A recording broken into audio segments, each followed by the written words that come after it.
Patuloy na nagbibigay serbisyo, pag-asa at saya. GMA Regional TV, kapuso ng bawat Pilipino.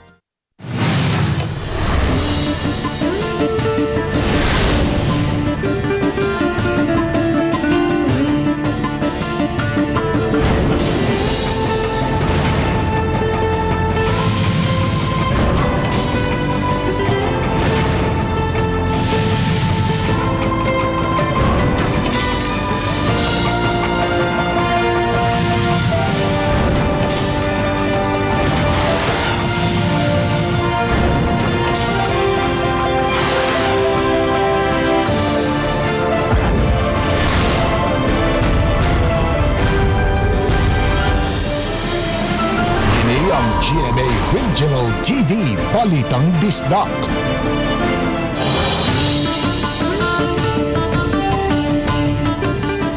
Mayong hapon na kining inyong GMA Regional TV, Balitang Bisdak.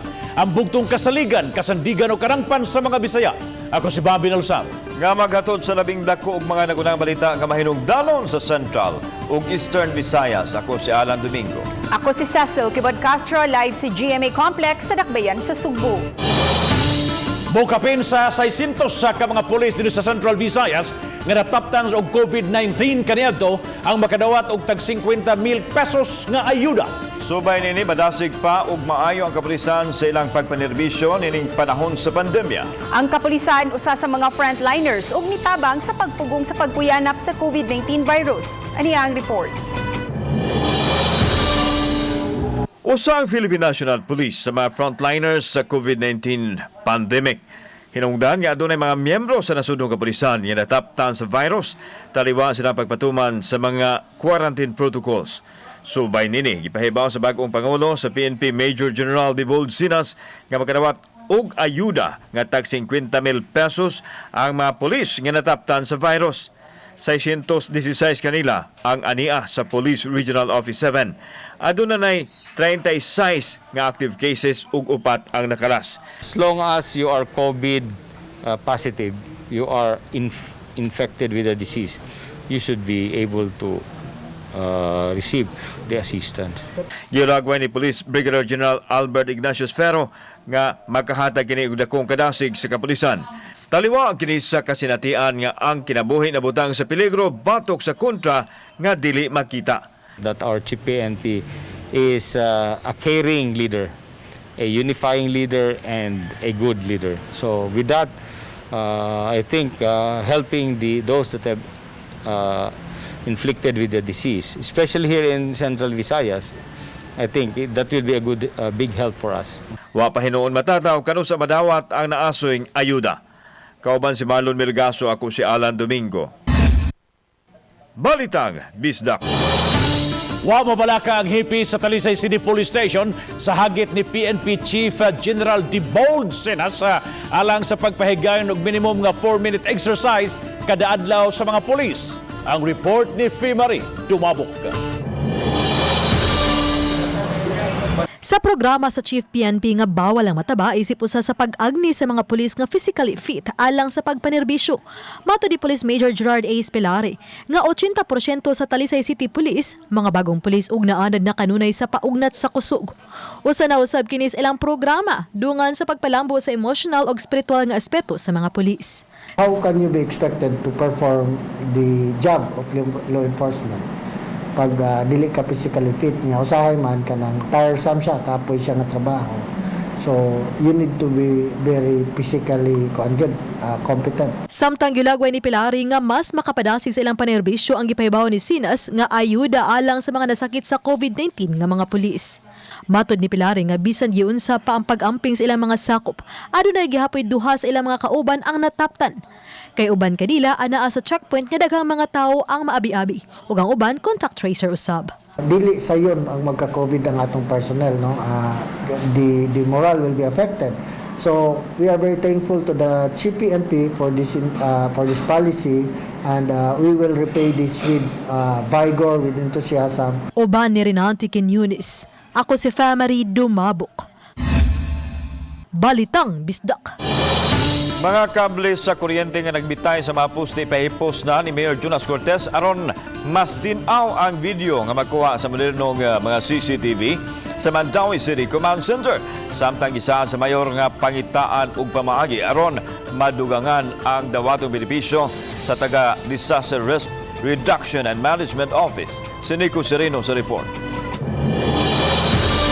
Sayo kaganihang buntag gibindisyonan ang bag-ong mga fire truck sa Dakbayan sa Mandaue. Atol sa pakigpong gimanduan ni Mayor Jonas Cortez si Attorney John Edu Ibanez, Executive Secretary sa Mayor, hataga nag-ultimatum ang mga power ug telecom utilities nga hipuso na ang nagbitay nga mga linya sa kuryente ug telepono. Matod ni Cortez, maayo na kaayo ang mga CCTV nga bag-ong na-instalar sa Mandaue City Command Center. Apan ang nagbitay nga mga linya sa kuryente ug telepono mo'y nakaali aron mas klaro ang pagka-record. Mga spaghetti wires nakaali sa atong CCTV cameras. So gipang-identify na nato labi na sa ato ang kaubanan sa CPDO ug sa team ang kaning mga areas nga nice spaghetti wires kay mao na ato ipauna. Auhag ni Cortez sa mga sakop sa Disaster Risk Reduction and Management Office nga magtinarong sa trabaho kay ang unsa may ilang kahiwian maghatag og mansa sa iyang katungdanan. Pasalig sab sa mayor nga pangitaan og pamaagi nga maumentuhan ang suhulan sa mga kawani sa city disaster. Pangitaan nato nga ang benepisyo matagaan mog sakto nga kuano sa hinay-hinay. Kay ako nakasabot ko sa kahimtang ninyo, no? Ang uban pila ra may madawat. It's very fitting nga ang atong mga disaster responders matagaan pud og insurance ung ugaling naing mga untoward incident mahitabo labi na sa ilang panglawas ug sa ilahang kinabuhi. Uban ni June Solon, Nico Sereno, Balitong Bisdok. Kung sa Cebu City dili pabor ang lokal nga kagamhanan sa pagpahigayon og misa de Gallo, apan sa Dakbayan sa Lapu-Lapu way plano ang lokal nga kagamhanan nga hunungon ang naanda ng tradisyon matag Pasko. Si Luan Mayrundina sa report. Baguhay lang nahuman ang siyam kaadlaw nga nobinaryo subay sa kapistahan sa Birhen sa Regla. Apan nangandam na usab ang lokal nga kagamhanan o kapulisan alang sa pagsugod sa misa de Gallo karong Disyembre 16. Matod ni Lapu-Lapu City Mayor Jonard Ahong Chan, bisan pa man sa hulga sa COVID-19, apan buot niyang ipadayon ang naandang tradisyon sa misa de Gallo. Same as what we did in sa ato ang pesta, no, nga mo-observe gyapon ta og social distancing and every kanang ilahang seat, no, makita mo ta sa lingkuranan sa simbahan. Aminado ang mayor nga ubay-ubay gihapon ang mga tao nga makalimot sa mga health protocol sama sa physical distancing. Busa tahasan niini ang Lapu-Lapu City Police ug ubang mga force multipliers aron masigurong malikayan ang pagdasok sa mga tao sa mga simbahan. Ang Dakbayan sa Lapu-Lapu adunay unom ka mga dagkong simbahan. We'll provide security and para makontrolan makontrol nato ang pagsulod o pagdagsa sa tao. Uban ni Godfrey Rilien, Luan Mayrundina, Balitang Bisdak.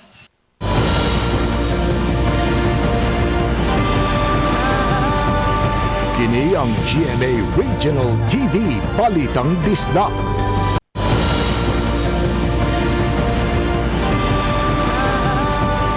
Kini ang GMA Regional TV Balitang Bisdak. Nagsugod na pag-inspeksyon sa mga gibaligyang Christmas light sa mga tindahan o mga malls ang taga-fire department sa Dakbayan sa Talisay. Labi na nga daghanang nagsugod pagbutang og mga dayan-dayan ning nagsingabot nga Pasko. Adunay live report si Fee Marie Dumabok. Fem.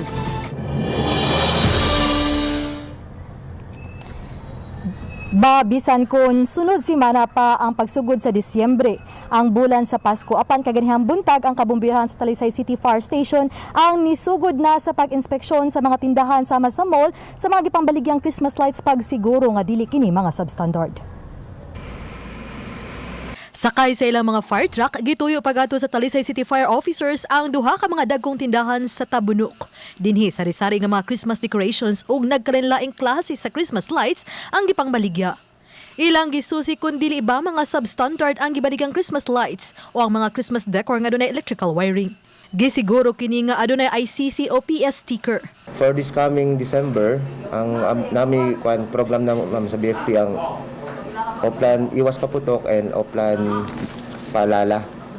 from where ma'am i-intensify nato ang atong fire safety inspection sa mga mamaligya o mga firecrackers, mga Christmas decors. Dungan sa ilang pag-inspeksyon ang pagpahinumdum sa mga manager sa mga mall o tindahan nga kanunayon ang pag-check sa ilang mga electrical connection aron kalikayan ang sunog. Nagrekuri daw sab sila sa kabalayan pagpahinumdum nga di lang kutob sa pag-decorate sa ilang mga balay kundi kinahanglang responsable aron kalikayan ang sunog. Natay fire truck visibility, and aside from that, natay public address system wherein na maghatagtag mga fire safety reminders, fire safety tips. And the purpose gyud nato ana ma'am is para makitan sa public, ma-instill sa ilang minds. Duha ka mga sunog ang nasinati sa dakbayan sa Talisay niadtong Disyembre sa niaging tuig. Hinungdan nga tingwa nilang di kini masubli aron way si bisan kinsa ang mawad-an og padimay ning Pasko ug sa pagsugat sa bag-ong tuig.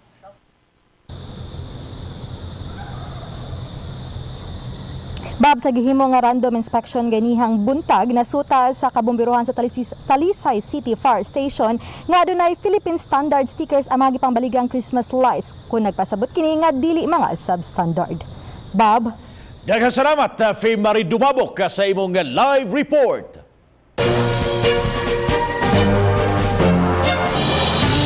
Isip tubag sa suliran sa kakuwang sa mga bond papers nga gamiton sa printed modules, Nipid Lapu-Lapu nagmugna og offline module application. Siluan meron din na siyang KMA RTV Presents. Matag Miyerkules ang distribution sa printed modules sa Buaya Elementary School. Busa miduaw na usab sa tunghaan ang mga ginikanan sama nila ni Josephine Inot o Grobilin Torquido. Apaning si Manaha, gi-introduce na sa mga magtutudlo ngadto kanila ang offline module app. Usa kini kamatang sa app nga wa manginahanglan og internet connection. Example sa grade 2, mo i-click na ko siya ang application, mugawas tanan subjects. And then, example, mo pislit ko sa mathematics. So, nanasad tanan nga week sa module for quarter 1. Mato ni Ma'am Ariesa Berdon, robotics coordinator o grade 2 advisor sa Buaya Elementary School, nga tungod sa suliran sa kakuwang sa supply sa mga bond papers alang sa printed modules, nahuna-hunaan sa Information Technology Officer sa DepEd Lapu-Lapu ang pagmugna og paperless module. Wa kini manginahanglan og internet connection, ilabi na kay sagad sa mga tinunan sa mga public schools. Walay access sa internet. Nanay two ways unsaon pag-share through mobile phone. First is share it para kung wa jud kay internet, pwede ra ka phone to phone through share it. Then ang other one is mag-download ta through internet. Alang nila ni Josephine o Grobilin, dako kayo kinig ikatabang kay dili na sila kinahanglang mag-apas pirmi sa oras. Kay anaa naman sa cellphone ang tanang modules alang sa first quarter. Mag-download yung ko kinahanglan ato kay sus kay hasol mangud sige kuha pod. At least kanang nana lang ka sa balay na kay kuan nya di na mapug ka magpaload, kinahanglan magpaload haron lang jud ka makakita. Mas labing maayo kay dili na kompromiso nga moari pa ko sa school ana. Kung naalay meeting, ipatawag lang ni. Matod sa principal sa Buaya Elementary School, Irene Godines, 80% sa mga ginikanan nga may Android phone ang interesado sa offline module app ug nagpa-download na dayon niini. Naglaro karon ang kadagkuan sa DepEd Lapu-Lapu nga ipaambit ang nasoy ideya ngadto usab sa regional nga buhatan sa DepEd aron usab kini makapa-inspire sa ubang mga division office nga mohimo og ilang kaugalingong offline module app aron usab kita makatabang sa pagproteher sa kalikupan. Apan 50% lang usab sa mga ginikanan sa mga tinunan sa Buaya Elementary School ang may smartphone. Busa ang mga ginikanan sama ni Ernesta Buok nga analog pa ang cellphone, magpabilin lang una nga mogamit sa printed modules ug matag simanang moduaw sa tunghaan aron sa pagkuha ug paghatod og balik sa tunghaan sa mga natubag na nga modules. Uban ni Godfrey Rilien, ako si Luan Mirondina ug kini ang akong short dokyo.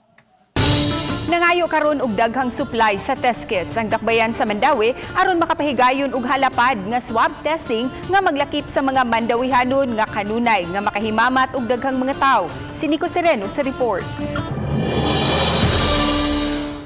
Gusto unta ni konsehal ni Risa Sun Ruiz nga lakip nga mapaubos sa swab test ang mga vendors sa public market ug mga tricycle driver. Apan sa iyang pakighinabi sa City Health Office, nabalaka kini kay posibleng magkuwang ang supply sa test kits alang sa swabbing. Andam hinuon siya nga moduso og resolusyon aron makagahin og igong pondo kung gikinahanglan mang mamalit ang dakbayan og swab testing kits. Apan gipahibaw ni Dr. Ligaya Lacambini Dargantes, team leader sa Patient Management and Monitoring Team, nga sukad-masukad muhatag man og swab test kits ang Department of Health subay sa panginahanglanon sa usa ka lokal nga kagamhanan. Ako guys siyang gihangyo nga pwede ba mga tricycle drivers, ang mga tindera sa merkado, ingon siya nga, Dok, basig di niya paigo ang habilin. Every time we test, so like for example, 50 ka buka nga ito ang gitest and then we send the samples to the kanang DOH. Hatag na mo ana, tagaan na sa binlagbag o nga kits. Samtang nakapadangat na ang dakbayan sa Mandaue sa ilang hangyo sa Department of Health nga mangayo og dugang supply sa swab testing kits. Matod ni Attorney John Edu Ibanez, Executive Secretary sa Mayor, sunod nga ipaswab sa dakbayan ang tanang sidewalk vendors, dili lang mga vendors sa public market ug ang mga tricycle drivers. We intimated to them that we're going to have a special strategic and targeted testing ngadto sa mga vendors, drivers, o even ganino sa mga sidewalk vendors. Uban ni June Solon, Nico Sereno, Balitong Bisdok.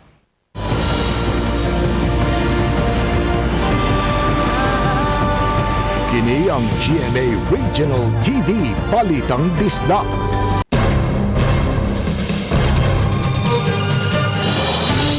Nagkadayang relief goods nga natigom sa kapulisan sa rayon alang sa mga biktima sa bagyong Ulysses dito sa Cagayan Valley, gipadana. Samtang usa ka opisyal sa Piero 7, emosyonal tungod nga napiktuhan mismo ang iyang pamilya sa naasoyng katalagman.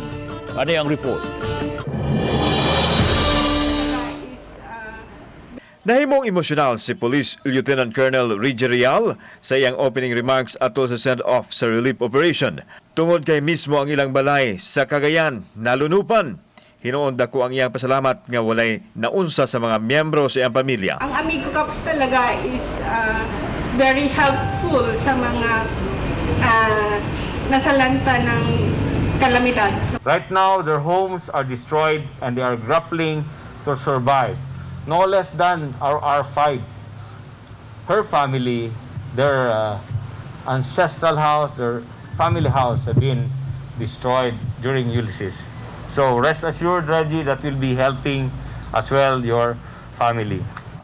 Natandog ang Pangulo sa Police Regional Office 7, Police Brigadier General Albert Ignacio Spero sa initabo sa mga tao nga nabiktima sa katalagman. Busag ipahigayon na usab ang relief operation alang sa lalawigan sa Cagayan.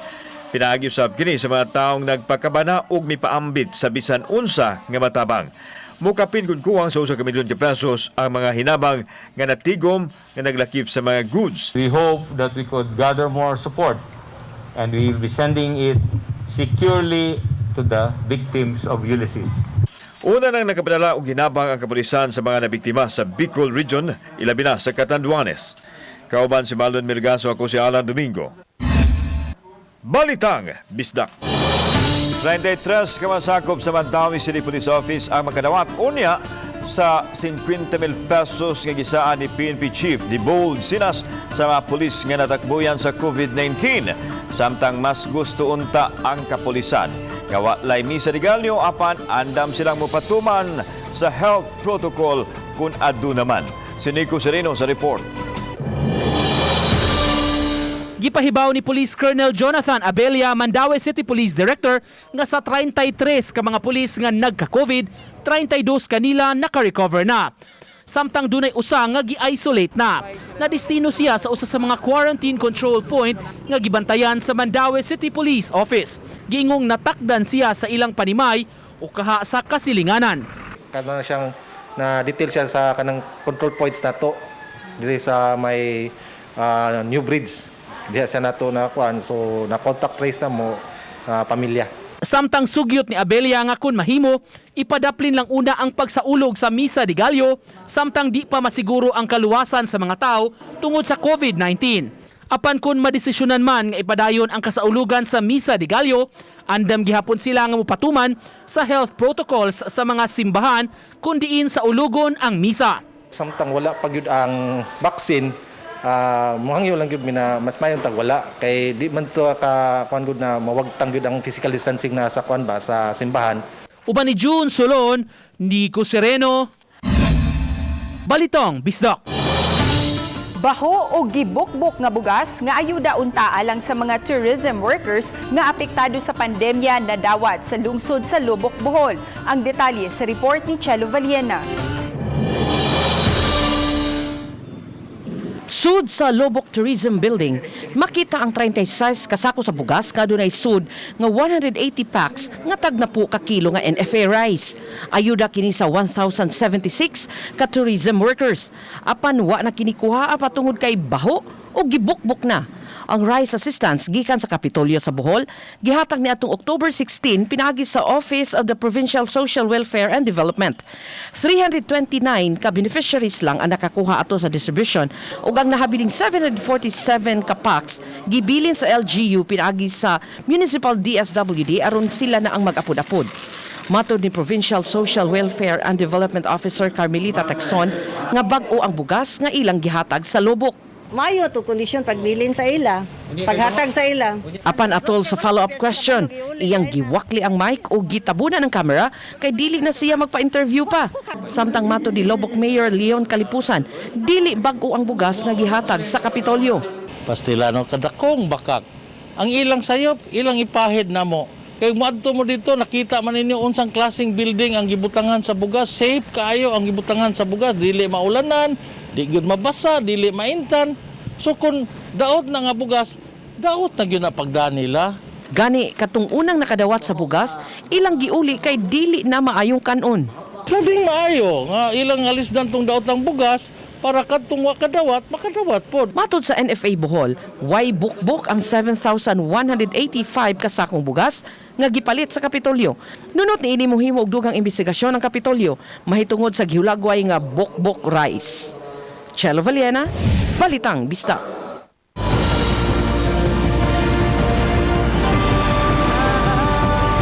Kini ang GMA Regional TV Balitang Bisdak.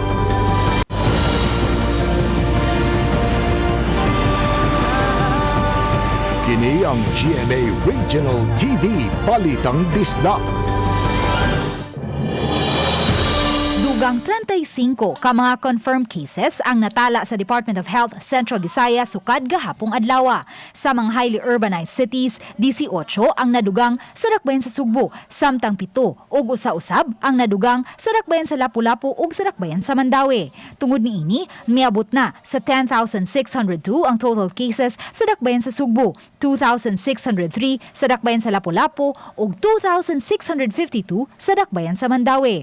Sa mga lalawigan sa Central Visayas, nadugangan og 2 ang Bohol, 4 sa Sugbo, 3 sa Negros Oriental ug walay bag-ong kaso nga natala sa Siquijor. Tungod niini, misaka na ngadto sa 23,788 ang confirmed cases sa Riyon 7, 1,215 niini ang mga active cases. Misaka usab sa 21,191 ang mga recoveries human sa nadugang nga 128 nga mga nangaayo. Miabot na sa 1,382 ang mga nakalas human sa nadugang nga tulungan namatay sa dakbayan sa Sugbo. Sa Pilipinas, misaka na sa 421,722 ang mga kaso, 386,792 ang mga naka-recover, 26,745 ang active cases, samtang 8,185 ang mga nakalas. Samtang miabot na usab sa 59,762,055 ang global cases, 38,268,584 ang mga naka-recover, samtang 1,409,301 na usab ang global deaths. Luan Mirondina, Balitang Bisdak. Mga hinabang alang sa biktima sa bagyong Ulysses sa Kauluhan, padayon nagabot-abot sa Talisay City Hall. Samtang human sa tulok kahugna nga hinabang sa bagyong Rolly, ning higayuna mga tabang na usab alang sa mga biktima sa bagyong Ulysses ang ihatod sa PRO 7. Ang report ni Faye Marie Dumabok. Nagdipunog na kini mga goods, kitchen utensils, gamit sa pangkatuog, mga tubig, pagkaon, used clothing ug uban pa sa labi sa Talisay City Hall. Anaw sa mga diaper o gatas alang sa mga bata. Kining tanan, hinatag sa mga Talisaynon alang sa mga biktima sa Super Typhoon Ulysses sa kauluhan. Matud sa mga sakop sa Local Youth Development Council, nga doon na nausay kapin sa 50,000 pesos nga cash donations gikan sa mga Talisaynon. Samtang nagpadayon pa usab ang ilang piso-piso alang sa mga biktima sa Baguio sa matag departamento, lakip na sa mga buhatan sa mga konsehal o sa Bisimayor. Pasalamat kita sa tanang Talisaynon na willing na nitabang sa mga affected tungod di Santo Niño. We have been spared here, but others have been less fortunate than us.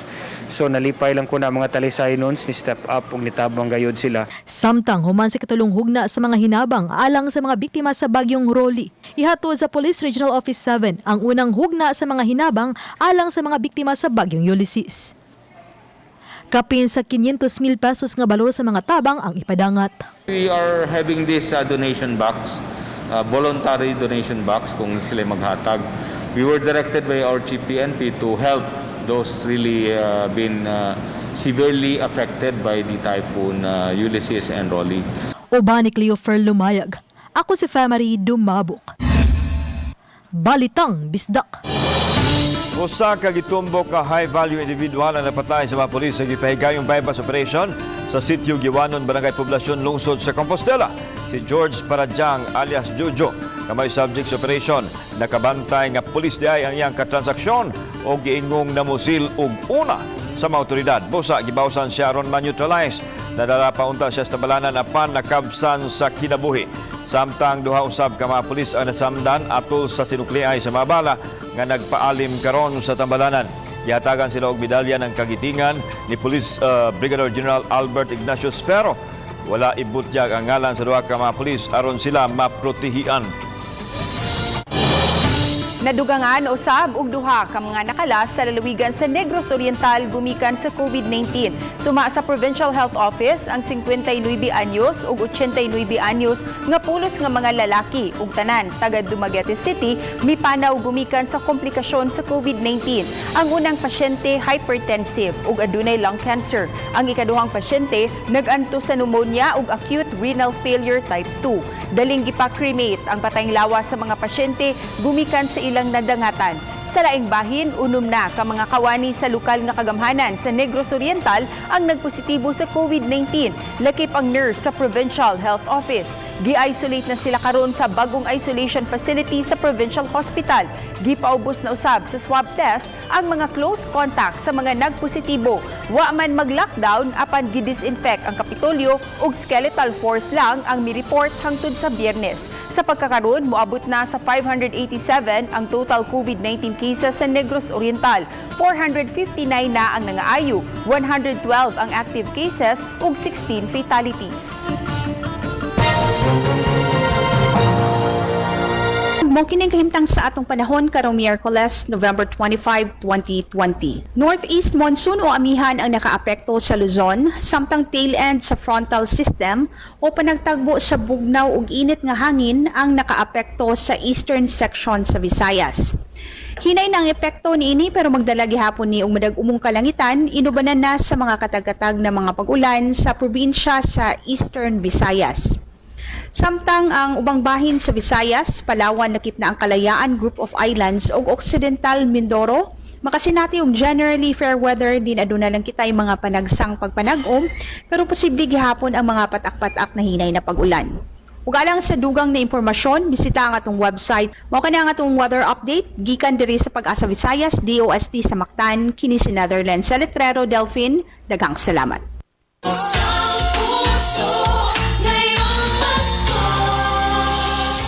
Samtang nagkaduol ang Pasko, himalitan usab kining mga parol sa maniining ginama gikan sa probinsya sa Pampanga. Atong sayran sa report ni Nico Sereno.